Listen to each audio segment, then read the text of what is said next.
오늘 4장 후반부의 말씀에서 하늘의 삶과 땅의 삶, 이 두 비유를 통해서 하나님 말씀을 우리가 함께 나누겠습니다. 하늘의 삶이라는 것은 죽은 뒤에 가서 사는 삶을 말하는 게 아니고 땅에서 사는 동안에 하늘로부터서 하나님께서 주시는 모든 은혜로 살아가는 삶을 얘기하는 거고, 땅의 삶은 땅에 살면서 땅에 있는 모든 것들을 동원해서 살아가는 삶을 말합니다. 그래서 오늘 사도 바울이 이제 비유를 하나 들었어요. 실제 역사적으로 있는 사건을 통해서 비유를 뭐라고 하셨습니까? 오늘 보면은 두 자녀가 나옵니다. 아브라함에게서 두 자녀가 태어났는데, 물론 아브라함의 본처에게서는 하나만 낳죠. 누구죠? 성이 이신데, 이삭 하나만 낳았어요. 그리고 이제 아브라함이 그 뒤로도 자식을 6을 더 낳습니다. 근데 사라에게, 본처에게서 낳은 건 아니고, 사라가 돌아가시고, 이제 후처를 얻었는데, 그두라라고 하는 여인에게서 또 6명이 더 태어나기는 했습니다.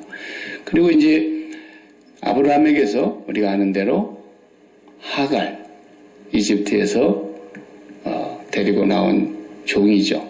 이 여종을 통해서 자식을 하나 낳았어요. 똑같은 이신데 이스마엘, 이스마엘, 이삭. 먼저 낳은 것이 누구예요? 이스마엘이에요. 이스마엘이 이제 먼저 태어났으니까 형은 형이죠. 나중에 태어난 이삭은 동생이에요. 그런데 하나님께서는 이삭을 장자로 삼으셨고 동생은 내쫓으라. 동생이 형 되고 형이 동생 되어버렸어요. 그래서 이스마엘은 결국 쫓겨나가죠. 그때 이스마엘이 안 태어났으면 요즘 세상이 좀 시끄럽지는 않을 텐데, 여지껏 수천 년 동안 이스마엘 후손과 이삭의 후손들이 저렇게 다투고 싸우니까 세상이 시끄럽습니다. 그 사람들도 싸우는 이유가 다 율법에 매여서 싸우는 겁니다. 지금도. 이게 예수 안에 있는 사람은 지금 그게 싸울 일이 아니잖아요.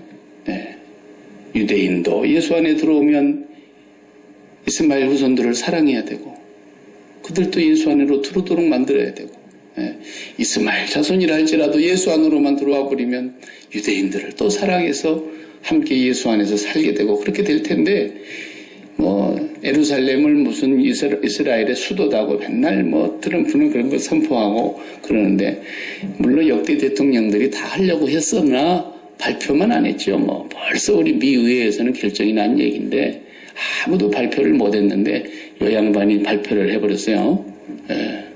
배포가 커요. 하여튼 그래가지고 막 지금도 난리가 아니죠. 그 얘기하고 오늘 본문하고는 아무 상관이 없는 거예요.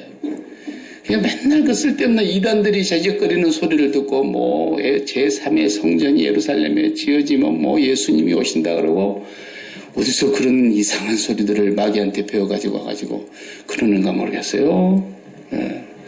여러분 혹시라도 인터넷에 들여다보다가 그런 거 보면 절대 안 됩니다. 못된 것들은 그런 데서 또 깃대를 꼽아놓고 이상하게 사람들을 호려요. 성경을 보면은 그게 아무것도 아니라는 게 너무 분명하지 않습니까? 이스라엘하고 지금 이스마엘 자손들이 싸울 일이 아닌데 계속 그들은 율법 아래 지금도 매여 있으니까, 이쪽에는 코란이라는 율법 아래 매여 있고 이쪽은 모세의 율법 아래 매여 있고, 예수님을 알지 못하니까 원수지간이 돼가지고 그 땅을 놓고 지금까지도 싸우는 겁니다.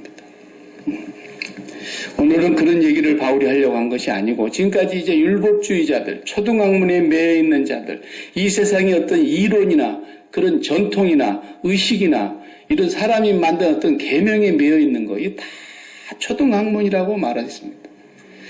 사회학적으로도 다 초등학문입니다. 제가 지난주에 얘기했죠. 왜 제가 세상 얘기를 별로 하고 싶지 않느냐면, 심리학적으로 어떻고, 전부 초등학문이에요. 사도 바울은 그걸 초등학문이라고 그냥 한마디로 평가를 한 거예요.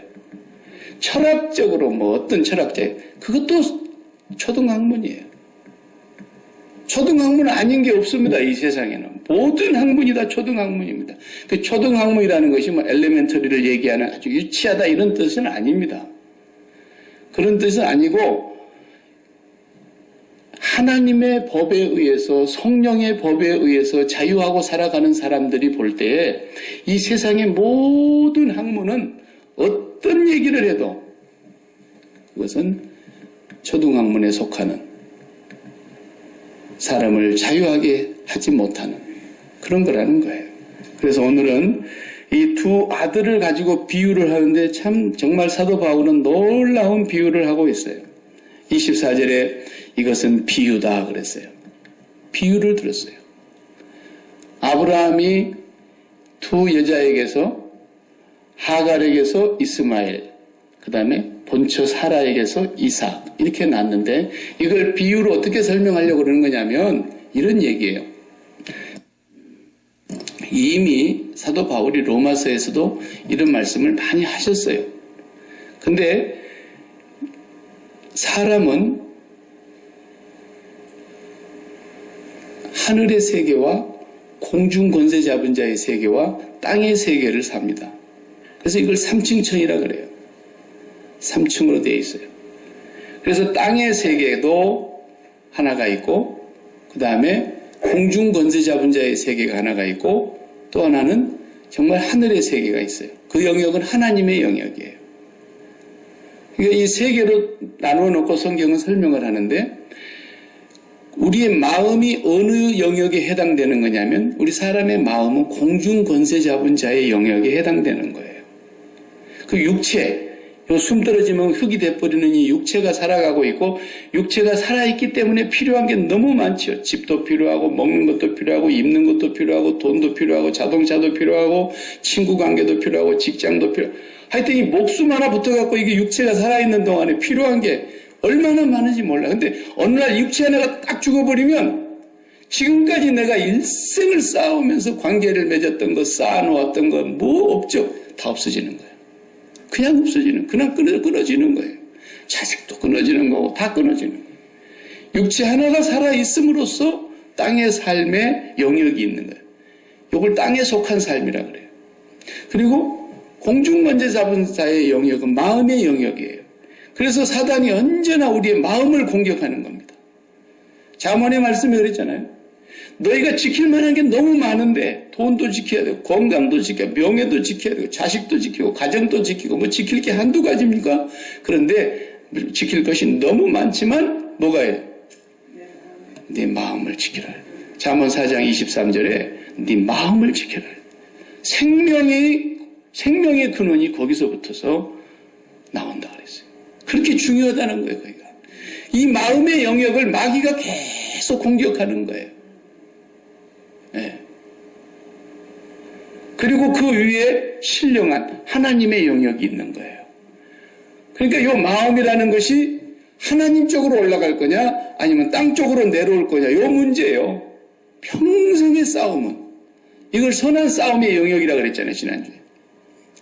이 마음이 하나님께로 올라붙어서 하나님께로 마음이 올라가면 성령으로 충만해지는 거고 이 마음이 마귀에게 져가지고 마귀에게 이끌려서 이 땅에 속한 것으로 끄집어 내리지면은 그만 이 마음이 땅의 것으로 인해서 아주 엉망진창이 됩니다. 네, 엉망진창이 돼요. 땅의 것을 사랑해 보세요. 이 마음이 사탄의 영역 속에서 어디로 가야 되느냐는 거예요.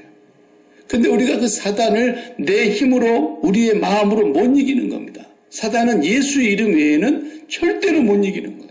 예수님의 이름, 예수님의 능력, 예수님의 십자가의 그 보혈의 은혜, 권세 그런 것으로만 이 마음은 사단을 물리칠 수 있어요. 그게 사단의 영역인 이 마음의 영역에서 공중 권세 잡은 자의 영역에서 우리의 마음이 그냥 뚫고 하늘로 올라가야 되는 거예요. 마음이. 그래서 마귀가 그걸 용납을 안 하고 계속 누르는 거예요. 그래서 네가 말이야, 네가 행복해지려면 땅에서 잘 떼야 된다. 네가 땅의 것이 많아져야 되고, 네가 행복하고 기쁘려면은 막 자식들도 다 출세해야 되고 잘 나가야 되고, 예. 네가 땅에서 행복하고 평안하고 기쁘려면 몸이 건강해야 된다. 계속 땅의 것으로 우리의 마음이 쏠리도록 마귀가 공격하는 거예요. 마귀가. 근데 우리는 그 땅의 영역에서 벗어나서 위에 있는 하나님의 영역으로 우리의 마음이 뚫고 올라가야 되는데 사람이 힘이 되나요? 맨날 그러니까 하는 말이 마음은 원이로되 육신이 약하여. 제일 예수님 사람들이 적당한 핑계가 이제 그거 아닙니까? 아버지 앞에 와서도 마음은 원이로되 육신이 약하여 또 넘어졌습니다. 이 마음이 내 힘으로 못 올라가니까 올라가려고 해도 밑에서 잡아 당기는데 어떻게 올라갑니까? 사람이 육체를 갖고 있으니까. 육체만 딱 죽어버리면은 영이 있다고 합시다. 영. 자, 영만 떠돌아다니 안 보여. 자식이 있어도 뭔 소용이 있습니까? 직장이 있는 무슨 소용이 있습니까? 트럼프 같은 대통령의 권세를 가져도 몸이 없어 죽었어. 그럼 무슨 소용이 있냐고요. 그런데 이 몸 하나가 있는 이거 하나 때문에 얼마나 땅의 것들이 나를 끄집어 당기는지 말로 할 수가 없어요. 그 중에서도 제일 사랑하는 것들은 그냥 가슴에다가 박아 놓잖아요. 네. 그래가지고 그거 하나만 쭉 뽑아내면은 가슴이 어떤 날이에요? 심장이 새까맣게 타버렸다. 애간장이 녹아버렸다 그러죠. 간장이 녹아버렸다는 거예요. 애간장이. 그런 것은 바로 우리의 마음이 마귀에게 붙들려서 세상의 것에 그냥 너무 심장이 꽂혀 있어서 그럽니다. 근데 그렇게 안 되는 사람이 없어요. 다 그래요. 여기 설교하고 있는 나는 뭐 그러면 거기서 자유하냐? 안 그래요. 나도 계속 하나님께서 붙들어 주시지 않는다면 한순간만 해도 방심하면 도로 세상으로 내려가는 거예요. 그걸 어쩔 수가 없네요. 마치 자석이 N극과 S극은 아무리 뒤집어서 서로 이렇게 놀라 그래도 딱 떠서 붙어요, 그냥. 그건 뭐 자동이에요, 자동. 우리의 몸에 육체가 있는 한은 그것을 어떻게 할 수가 없습니다. 근데 그것을 이길 수 있는 죄에서 자유를 얻게 함은 보혈의 능력밖에 없다는 거예요. 그 보혈의 능력이 뭡니까? 십자가로 다른 표현으로 하면 내가 검을 주러 왔다 그랬잖아요. 평화를 주러 온 게 아니라 검을 주러 왔다. 그 검으로 네가 사랑하고 있는 그 모든 걸 다 수술하려고 왔다라는 거예요. 수술하려고 왔다. 십자가에서 죽으러 왔다 내가. 나와 함께 같이 죽는 자만 그 마음에서 붙어있는 것들이 떨어져 나갈 거라는 거예요. 네. 계속. 그래서 단계가 있는 거예요. 첫 번째 단계는 뭔지 아세요? 첫 번째 단계는 예수를 믿고 내가 하나님의 자녀가 되어가는 첫 번째 단계는 뭡니까? 내 죄를 깨닫는 거예요. 그래서 성령이 오셔서 제일 먼저 우리가 죄가 뭔가를 알려주시는 겁니다. 그 전까지는 그냥 남의 거 조금 말 않고 주인 허락 없이 가져왔다. 이런 것을 그냥 큰 죄라고 생각해요. 세상 사람들 다 그렇게 생각합니다. 그 양심이 찔리는 일을 했으니까. 네. 근데 그보다도 더 심각한 죄가 있는데 그걸 성령이 오시지 않으면 못 알아. 알 수가 없어요. 네. 남의 건 내가 하나도 뭐 도둑질한 적이 없다. 기억 속에. 그렇게 선하게 산 사람도 성령이 오시면 떼굴떼굴 굴러요. 가슴을 쥐어뜯어요. 내가 얼마나 죄인이라는 걸 알게 해주시는 거죠. 네. 그래서 내가 하나님의 자녀인가 아닌가를 알려면 첫 번째 증거가 분명합니다. 내가 죽어 마땅한 죄인이구나. 내가 저주를 받아도 하나님 앞에 한마디 할 자격이 없는, 천벌을 받아도 합당한 나는 죄인이구나. 그걸 매일 깨닫는 거예요. 깨닫는 거예요. 그것이 택한 사람의 증상입니다. 택하지 않는 사람은 절대로 그걸 못 깨닫는 겁니다. 그건 깨달아지는 게 아니에요. 성령이 오셔서 택한 사람에게 성령이 찾아오셔서 그 죄를 깨닫게 하심으로써 성령이 오시면 뭐에 대해서? 죄에 대하여, 의에 대하여, 심판에 대하여 다 가르쳐 주시는 거거든요. 그러니까 사도 바울이 예수 믿기 전에 뭐라 그랬어요? 나는 죄가 하나도 없다 그랬어요. 무서운 사람이에요. 양심적으로도 그런 말 하면 안 되잖아요. 근데 나는 죄가 하나도 없다. 율법으로 흠이 없는 사람이다. 깨끗하게 살았다. 그런 사람이 어떻게 회개하고 예수 믿겠냐고요. 우리나라도 고국이 마찬가지예요. 유교 사상이 너무 오랫동안 배어 있다 보니까 유교의 공자의 인, 의, 예 이런 것을 배워가지고 예절을, 도덕을, 윤리를 이런 것을 우리가 하도 많이 듣고 자라가지고 착하게만 살면 다 좋은 데 가는 줄로 생각하기 때문에 착하게 사는 부모님들 보세요. 여러분 부모님들이 뭐 그렇게 악한 부모님이 얼마나 계시나요? 그렇지 않잖아요? 다 그냥 선하게 사시는 분들이세요. 그래가지고 아버지 교회 가입시다 그러면 말 안 듣는 니는 빨리 가서 거기 가서 사람 돼야 된다. 안 믿어요 부모님들이 쉽게. 예. 그러니까 자기 죄를 깨닫지 못하는 사람은 하나님 앞에 올 수가 없는 거예요. 근데 성령이 임하면 가슴을 쥐어뜯으면서 나를 용서해달라고 나를 용서해달라고 그러면서 하나님의 은혜가 너무너무 감격스러운 것이 막 다가오는 거예요. 물밀듯이 다가오는 거예요. 맨날 며칠을 오는 거예요. 다른 사람 옆에서 보면 선생님 정신이 좀 나갔나 그럴 정도로 막 울어요. 왜 우느냐? 세상에 날 같은 죄인을 사랑하셔서 날 같은 죄인을 하나님이 구원하셔서 그 과정이 첫 번째 택한 백성의 첫 번째 증상입니다. 두 번째 증상이 뭐냐면요. 내가 이제 이 죄와 싸워서 승리를 해야 되겠구나. 이 죄를 내가 져서는 안 되겠구나. 이게 두 번째 증상이 반드시 나오게 돼 있어요.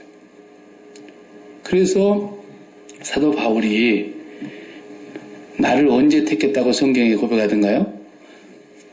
모태로부터, 갈라디아서 앞에서 봤죠. 모태로부터 택함을 받은 나라 그랬어요. 모태로부터. 그런데 그 모태로부터라는 말이 꼭 예수님의 엄마의 그 뱃속에 임신이 됐을 때부터 하나님이 나를 택했다 그런 뜻이 아닙니다. 그것은 내가 알기도 전에 나의 의지와 상관없이 아기가 자기 의지로 임신되고 막 자기 의지로 막 출산하고 그럽니까? 전혀 자기 의지가 개입이 되지 않은 전혀 나와 상관없은 내가 그를 알지도 못할 때 오히려 창세전에 그랬어요. 나를 선택했다는 거예요. 선택했다. 그러면 하나님께서 여러분 가만히 생각해봐요. 그 바울을 선택해가지고 뭐 하려고 그랬어요? 이방인들과 임금들과 유대인들과 자기 동족들과 모든 사람들에게 예수 그리스도를 전하려고 그런 거 아닙니까? 전하게 하려고. 그러면 그 사람이 그렇게 만들려고 하나님이 먼저 선택을 하셨다고 한다면 스데반 집사가 설교를 멋있게 했잖아요. 그랬는데 설교 끝나기가 무섭게 저 때려 죽이는 사람 내가 책임질게 그랬어요. 그 때려 죽이려면은 이 옷을 벗어야 됩니다. 내가 죄가 없다는 것을 증명해야 되니까. 옷을 벗어갖고 겉옷을 누구한테 맡겨놨어요? 사울이라는 청년한테 맡겨주고 내가 책임질 테니까 다 때려 죽여라. 돌멩이를 하나씩 들고 갖고 위에서 막 머리를 내려 찍는 거예요. 운동 옛날 저기 바구니 오재미로 맞춰가지고 탁 벌어지면서 뭐 거기서 새 한 마리 날아가 그런 오재미 던지는 돌이 아닙니다. 유대인들의 종교 재판은요 돌멩이를 들고 가서 위에서 찍는 거예요. 머리 두개골이 깨져서 돌아가신 거예요. 피투성이가 되고 죽는 거예요. 아니 그러면은 성령이 충만해서 복음을 전하는 그 스데반 집사님 하나님이 안 죽이실 수 있잖아요. 어차피 이 바울을 확 뒤집어가지고 이방인을 위한 사도로 만들려고 했으니까. 죽이려고 하는 직전에 그냥 하늘에서 빛을 쫙 내려줘갖고 그때 변화시켜 버렸으면 얼마나 좋아요. 그리고 하나님은 그 스데반을 그렇게 죽이는데도 가만히 보고 계셨을까요? 왜 그랬을 것 같아요? 아니죠. 그렇게 안 죽이고 바울을 변화시키면 얼마나 좋아. 사울을 바울이 되게. 왜 그럴 것 같아요? 스데반이 그렇게 죽어도 하나님 편에서는 하나 손해가 없기 때문에 그런 거예요. 스데반도 하나 손해가 없어요. 스데반 집사님이 그대로 순교해가지고 이제 아버지 품에 보좌 우편에 서 계시는 예수님을 바라다 보면서 아버지 품에 안겼는데 아버지 품에 가가지고 나를 이렇게 빨리 내려오시면 어떡하냐고. 다시 내려보내달라고. 스데반이 그랬을 것 같아요. 너무 영광스러워서 스데반 집사님은 정말 이 세상에서 순교의 첫 번째 1호 그런 영광을 나에게 주시다니. 그런데 그 스데반이 순교하는 그 장면을 보는 사울의 마음이 죽는 날까지 잊혀지지 않는 사건이 된 거예요. 그래가지고 사도 바울은 내가 죄인 중에 괴수입니다. 괴수 중에도 괴수예요. 왜?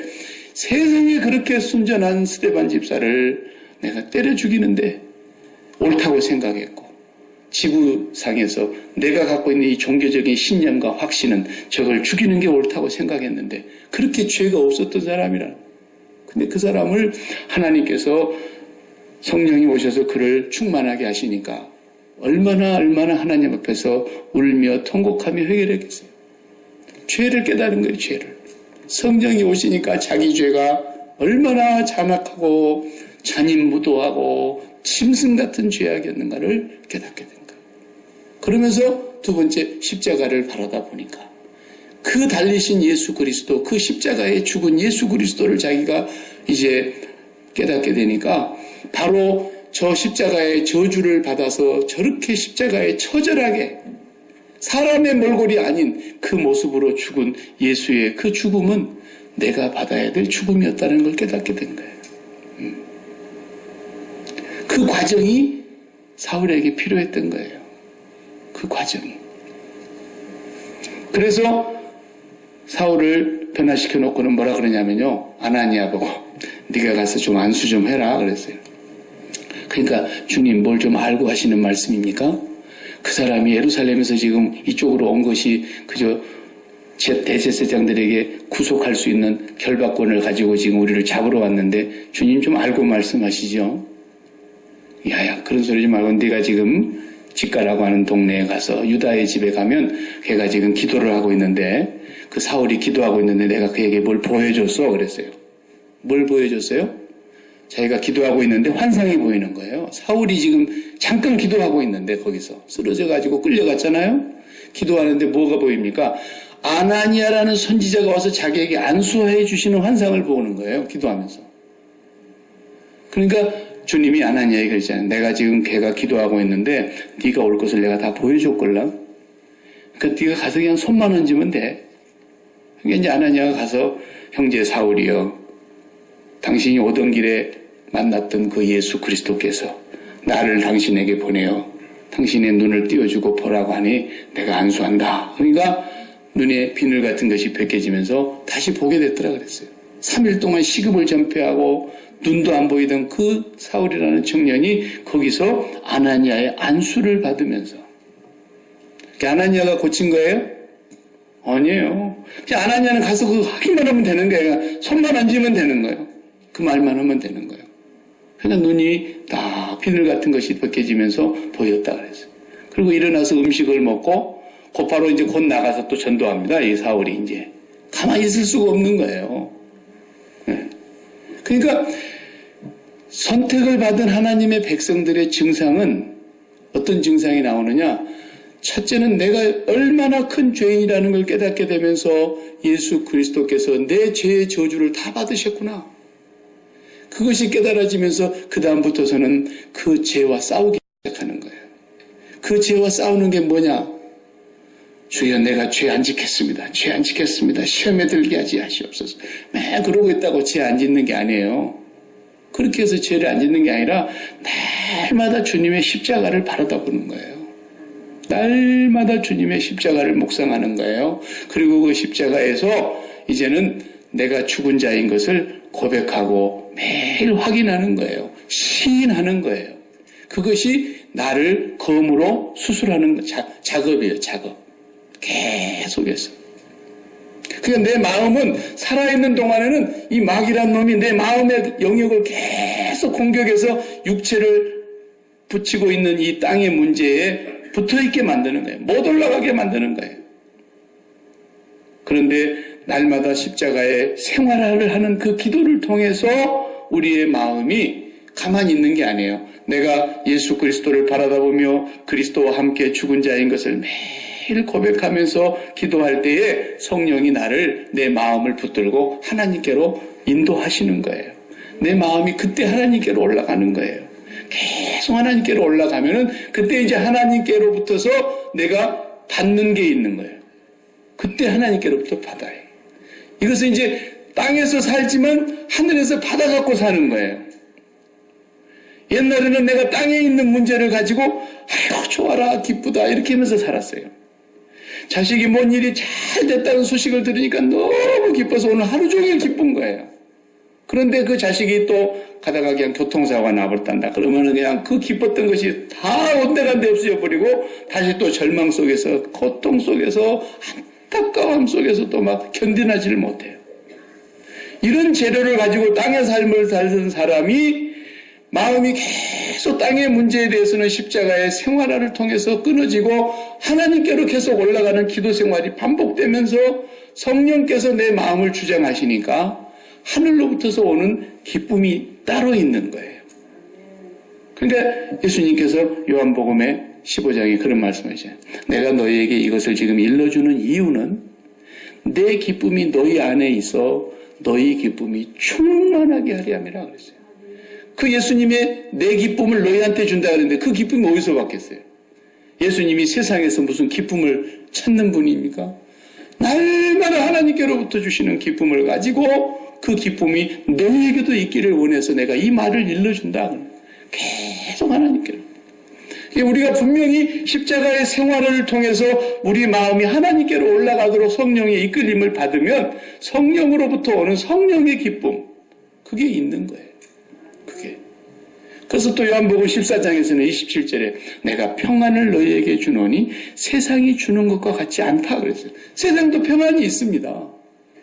병원에 갔더니 진찰을 받아보니까 종합검진을 다 해보니까 선생님 참 건강하시네요. 깨끗하십니다. 뼈도 검사해보니까 나이가 60이 넘은 선생님께서 40대 뼈를 갖고 계시는군요. 막 이러면 너무너무 평안해가지고 막 기분이 좋아갖고 오는 거예요. 그러다가 병 하나만 딱 생겨봐요. 그 평안 다 깨져봅니다. 그런 평안을 가지고 육체가 땅에서 살아가는데 예수님께서 오셔서 십자가에 죽으신 그 사건을 통해서 우리가 죄에 대하여 죽고 세상에 대하여 죽고 세상에 사랑했던 모든 것을 끊어내는 십자가 생활의 기도가 날마다 반복되는, 그러면 성령께서 우리의 마음을 하나님께로 끌어올려서 하나님이 주시는 평강, 하나님이 주시는 평화가 있다. 그래서 기도할 때 아무것도 염려하지 말고 기도와 간구로 너희 구할 것을 감사함으로 하나님께 아뢰라. 그러면 너희가 생각하지도 못하는 지각에 초월하는 하나님의 평강이 너희 마음과 생각을 지켜줄 것이다. 그 평강이 하늘로부터 오는 재료란 말이죠. 이렇게 해서 사는 사람은 하늘을 사는 삶이고 하늘의 삶인 거예요. 땅에 살면 항상 땅에서 기쁠 일을 찾고 땅에서 행복할 일을 찾고 땅에서 만족할 일을 찾고 땅에서 평안한 일을 찾고 그러는 거죠. 구원받은 사람과 구원받지 못한 사람, 율법 아래 종살이 하면서 초등학문에 매여 사는 사람, 항상 그렇게 땅의 것으로 사는 사람이고, 예수 믿고 자유함을 얻는 이삭의 삶. 그러니까 아브라함을 이제 사람이지만 아브라함의 인격이지만 인격을 대표하는 것이 마음 아닙니까? 그 마음을, 아브라함을 마음이라고 합시다. 그러면 아브라함이 하갈을 통해서, 하갈은 뭐예요? 육체죠, 육체. 육체로 마음이 끌려가면 거기서 태어나는 건 이스마엘이 난 거라는, 종의 자식이 나온다는 거예요. 늘 종살이 하는 거예요, 그냥. 근데 이 마음이, 아브라함이라는 마음이 하늘에 속해 있는, 저 하늘에 있는 예루살렘에 속해 있는 사라를 통해서 그 마음이 그리 가면 뭐가 나와요? 이삭이 나온다는 거예요. 자유하는 자식이 나온, 자유하는 삶을 날마다 산다는 거예요. 이거 지금 비유로 지금 설명을 하는 겁니다. 우리가 이 세상에 살면서 육체를 갖고 있기 때문에 얼마나 땅과 관련된 문제가 우리의 마음을 괴롭힙니까? 저도 괴롭히는 게 있다니까요. 근데 그것을 계속 하나님 앞에서 기도하니까 이제는 안 괴롭히더라고요. 몸은 아픈데 마음이 하나도 안 아픈 거예요. 마음에 감사가 나오는 거예요. 이대로 기쁜 거예요. 몸은 아파요. 육신을 갖고 있기 때문에. 근데 마음이 하나도 안 아파. 이대로 그냥 죽었어도 괜찮겠다는 거예요. 하나님이 그릇 주시는 마음이 있는 거예요. 매일 하나님과 십자가를 붙잡고 생활해봐요. 선택받은 사람은 그것이 분명히 성령으로 말미암아 땅의 문제에서 자유하게 되어 있어요. 자유하게 되어 있어요. 그러니까 성령께서 우리에게 능력을 주신다 그랬지, 그런 능력이 어디 돈 주고 살 수 있겠습니까? 무슨 세상의 권세를 가졌다고 그런 능력이 나오겠습니까? 안 나와요. 우리는 예수를 믿고 이제 하늘에 앉은 자라 그랬어요. 에베소서 2장에 보면 우리는 하늘에 앉은 자라. 우리는 하늘에 속한 자예요. 예수님도 그랬어요. 너희가 세상에 속한 자가 아니다. 나의 나라도 세상에 속하지 않았다. 그러니 우리가 하늘에 속한 자라고 한다면 그쪽에 있는 재료를 가지고 살려고 해야 된다고 말이에요. 그쪽에 있는 삶의 질을 가지고 우리가 살려고 해야 된다는 겁니다. 하나님, 내가 이 세상에 가서 육체로 땅에서 살다 보니 내 마음을 빼앗아가는, 내 마음을 혼돈하게 하는, 내 마음을 찢어지게 하는, 내 마음을 안타깝게 하는 이런 수많은 문제가 있는데 오늘 또 그것을 내가 그리스도와 함께 십자가에 못 박고 그리스도와 함께 내가 그 모든 것에 대해서 죽은 자임을 고백하며 내가 오늘 또 이것을 재료로 살아가는 사람이 아니라 하나님께서 주시는 재료로 살고 싶습니다. 하나님이 주시는 기쁨, 하나님이 주시는 평강, 하나님이 주시는 행복, 하나님이 주시는 만족, 그것이 나의 삶의 모든 질이 되게 해주셔서 어떤 곳에서도 내가 빼앗기지 않기를 원합니다. 그래서 기도해야 됩니다. 그게 저절로 된다 그러면 얼마나 쉽겠습니까? 안 됩니다. 목사 할아버지도 안 됩니다. 기도하지 않으면 안 됩니다. 그 기도하는 시간이 바로 주님을 바라보는 시간인 겁니다. 그럴 때 성령은 반드시 우리를 붙드셔서 우리의 마음이 세상에서 떨어져서 하나님께로부터 그 길 오는 기쁨, 평강, 행복 그런 것을 누리게 하고 마음에 자유하게 하고 기쁘게 하고 감사하게 합니다. 그러나 자고 일어나 봐요. 또 문제가 생겨요. 그렇기 때문에 우리는 한순간도 예수 그리스도의 십자가와 분리된 삶을 살 수가 없어요. 우리는 그리스도와 연합된 자예요. 그분이 죽으면 우리도 같이 죽은 거고, 그분이 부활하면 우리도 같이 부활하는 거고, 그분이 보좌 우편에 계시면 우리도 우리의 그분을 따라서 마음이 보좌 우편으로 가는 거예요. 그리스도와는 떨어질 수가 없는 관계가 맺어진 거죠. 오늘 우리가 하늘로부터서 내려오는 삶을 살 것인가, 땅의 것을 살 것인가, 이것이 새해의 또 우리의 과제입니다. 사라라고 하는 이름을 가진 사람이 하도 많은데 우리 교회도 사라가 벌써 둘이나 되잖아요.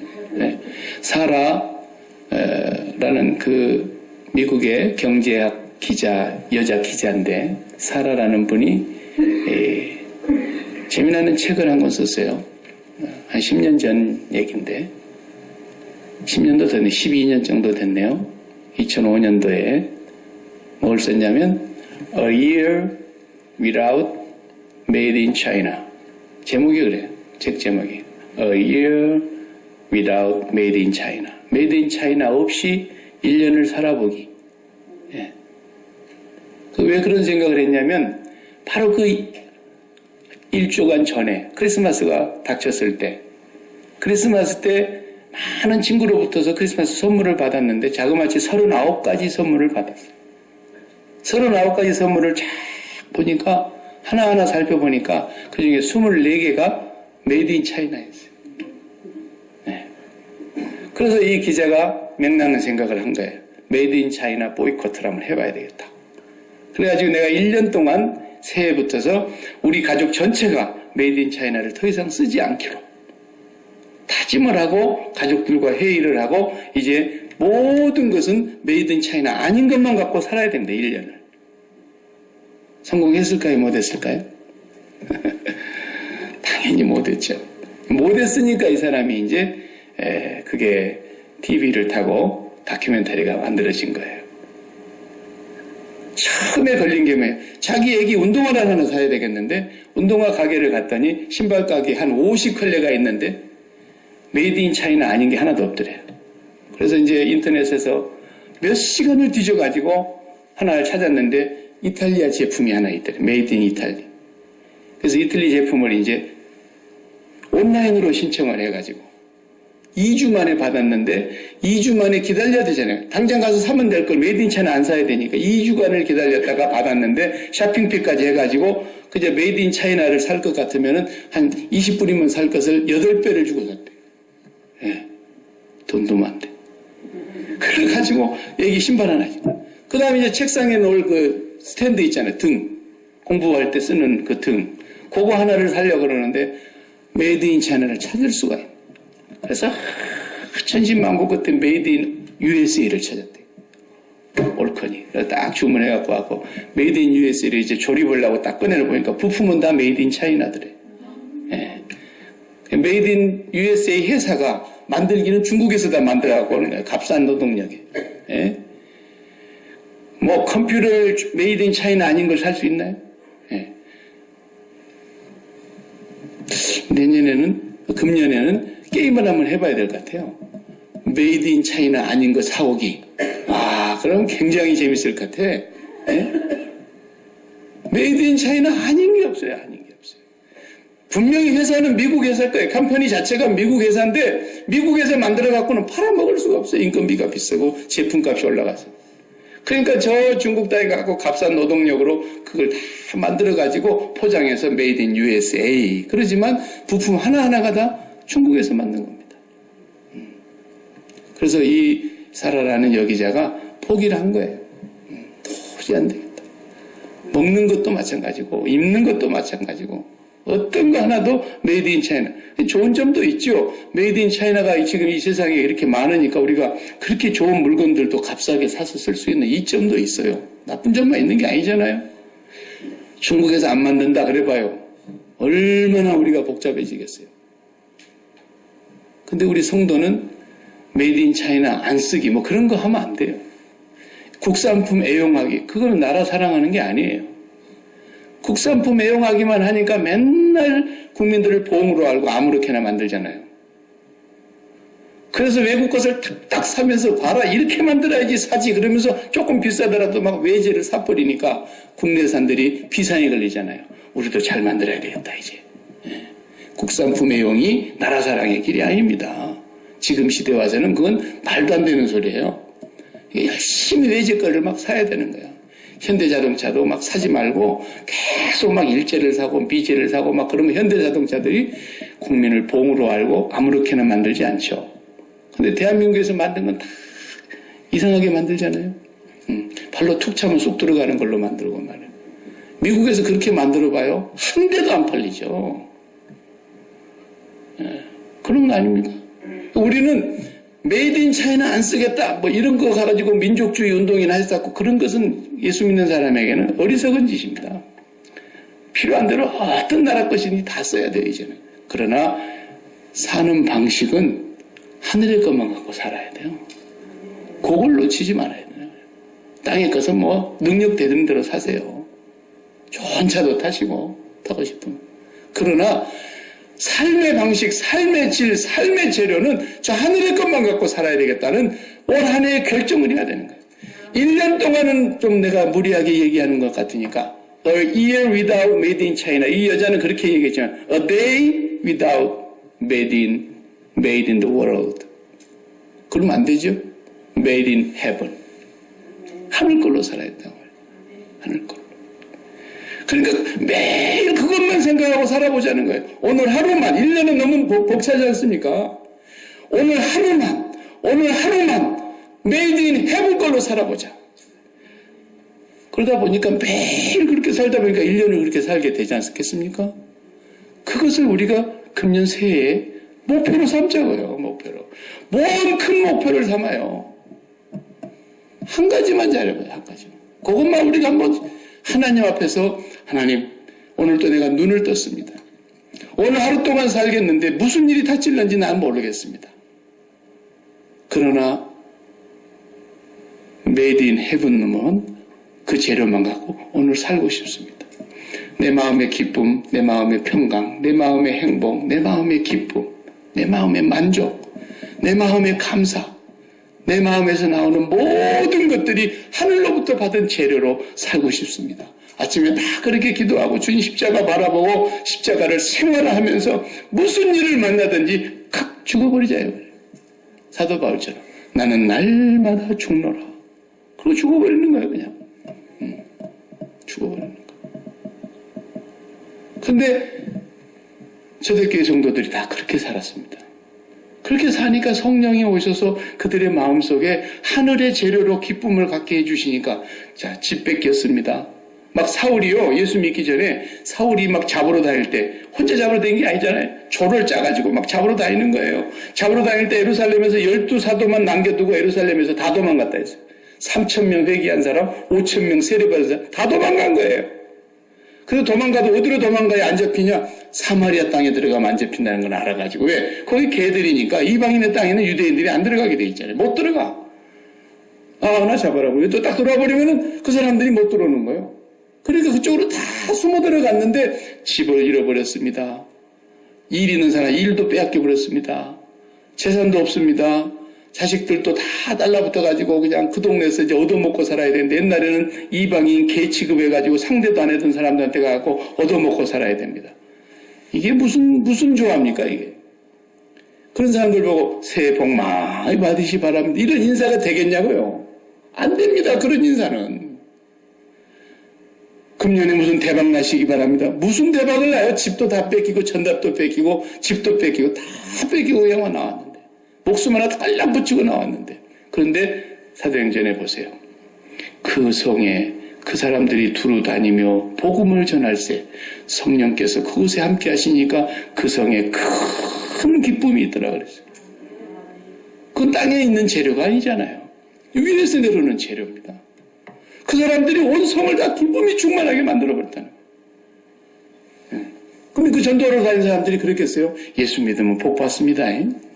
예수 믿으면 막 사업도 잘 되고 예수 믿으면 막 자식들도 잘 되고 예수 믿으면 막 땅 사는 것이 값이 올라가고 그게 진리일 것 같으면 지금도 그렇게 해야 되고 그때 초대교회 전도자들도 그렇게 얘기했어야 돼요.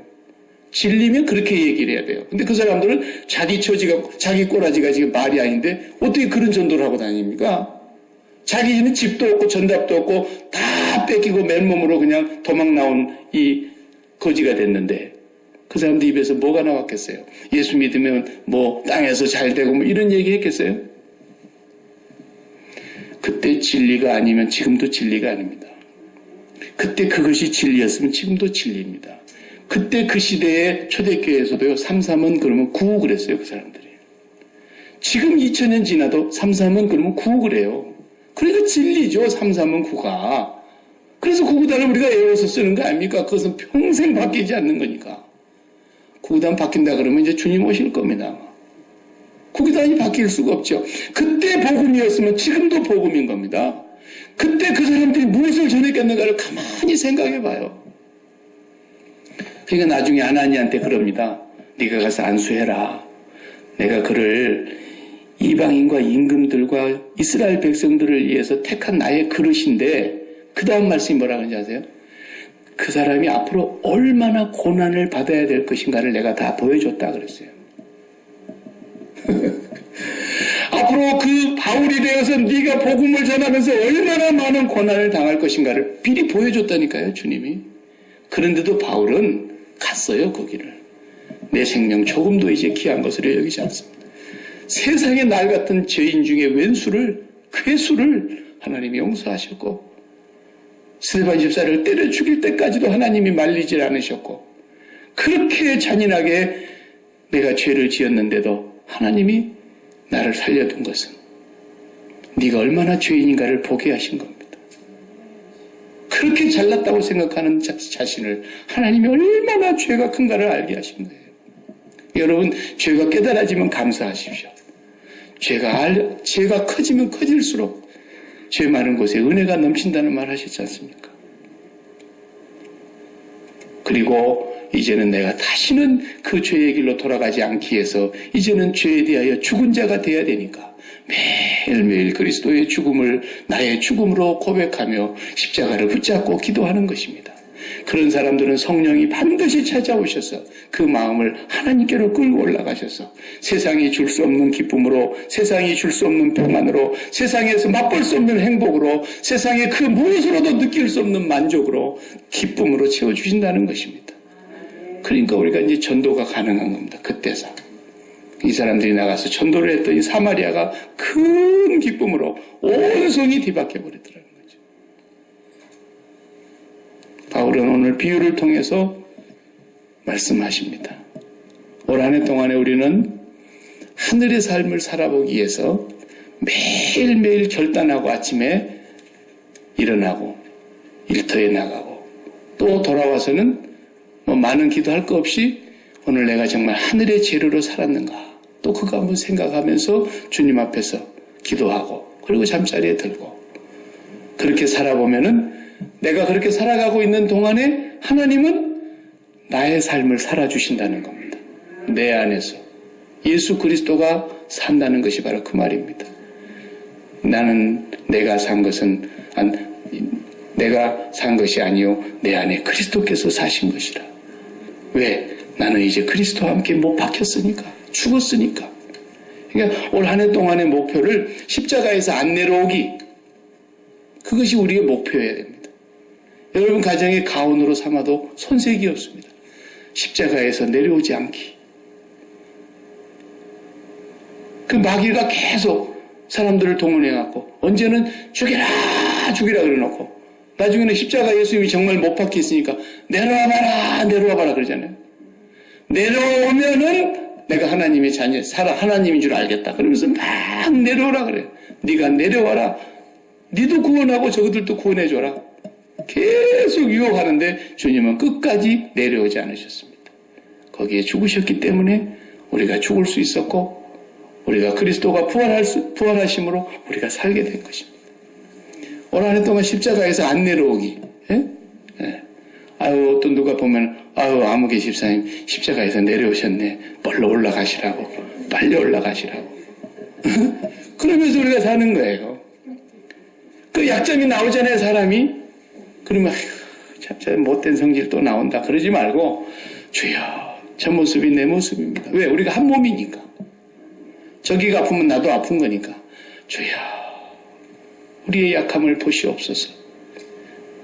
저 사람의 죄를 용서해 주십시오가 아니고 우리의 죄를 용서해 달라 그랬잖아요. 우리의 죄를 사해 주시옵소서.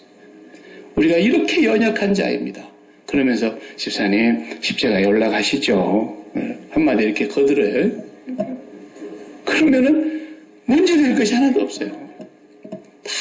다 내려와서 문제에 내려와서 얼른 가시관 쓰시고 올라가 계시라고. 그 머리에서 뭐 굴리지 말고, 그 머리에서 백날 굴려봐야 그 죄된 생각밖에 안 나옵니다. 그러니까 머리 굴리지 말고 십자가 관을 다 쓰고 계시고, 그 다음에 손 가지고 그거 아무리 해봐야 안 됩니다. 손도 못 박혀 계시고, 주의 손이 나의 손과 포개지고, 발도 발랑발랑 뛰어돌아다닌다고 다 되는 게 아니니까 발도 주님과 함께 못 박혀 있고, 내 마음 심장도 창으로 콱 찔러서 물과 피를 다 쏟아내신 그 주님과 함께 포개져 있어야 되겠다. 포개져 있어요. 주의 손에 나의 손을 포개고, 노래만 우리가 부르면 안 됩니다. 날마다 포개셔야 됩니다. 그리고 올 한 해를 살아가 보면 성령께서는 땅의 삶이 아닌 하늘의 질, 하늘의 재료, 하늘의 삶을 우리에게 허락하여 주실 것입니다. 기도하십시다. 하나님 감사합니다. 우리가 얼마나 연약한 자인지 주님은 잘 아십니다. 우리가 육체를 갖고 있기 때문에 얼마나 이 땅의 문제에 민감하고 육체 때문에 관계하고 있는 모든 것들에게 우리의 마음을 얼마나 빼앗기고 사는지 주님 우리를 너무 잘 아십니다. 우리는 평생 그렇게 살아야 했고 그렇게 살 수밖에 없도록 아담이 범죄한 이후에는 죄가 세상에 들어와서 모든 사람이 죄 아래 팔렸고 이 죄로 말미암아 사망이 왕노릇하는 저주 아래 갇혀있는 저희들이었습니다. 주님, 이것을 누가 죄악의 줄을 끊을 수가 있으며 이 죄의 저주를 누가 해결할 수가 있겠습니까? 주님이 이 땅에 오셔서 율법 아래 나시고 죄의 저주를 십자가에 달리셔서 나무에 달린 자가 저주받은 자라 했듯이 주님이 저주를 다 담당하셨고 주님이 우리를 위해서 죽으셨고 주님 우리의 모든 저주의 줄을 끊어주신 것을 감사합니다. 날마다 그리스도와 함께 우리는 죽고 그리스도와 함께 사는 자들을 되게 하여 주옵소서. 매일 저희들은 사도 바울의 고백처럼 날마다 죽게 싸우니 성령께서는 그리스도와 함께 날마다 우리를 살리셔서 하늘의 삶을 살게 해주시고 하늘로 속한 삶을 살게 해주시고 위의 것을 찾으며 살게 하여 주시옵시고 위의 것을 간구하며 살아가는 저희들 되게 해 주옵소서. 올 한 해 동안에 위로부터 주시는 그 풍성하신 신령한 은혜들로 우리의 심령이 충만하게 채워져서 하늘의 삶 살아가는 저희들 되게 하여 주옵소서. 예수님 이름으로 기도하옵나이다. 아멘.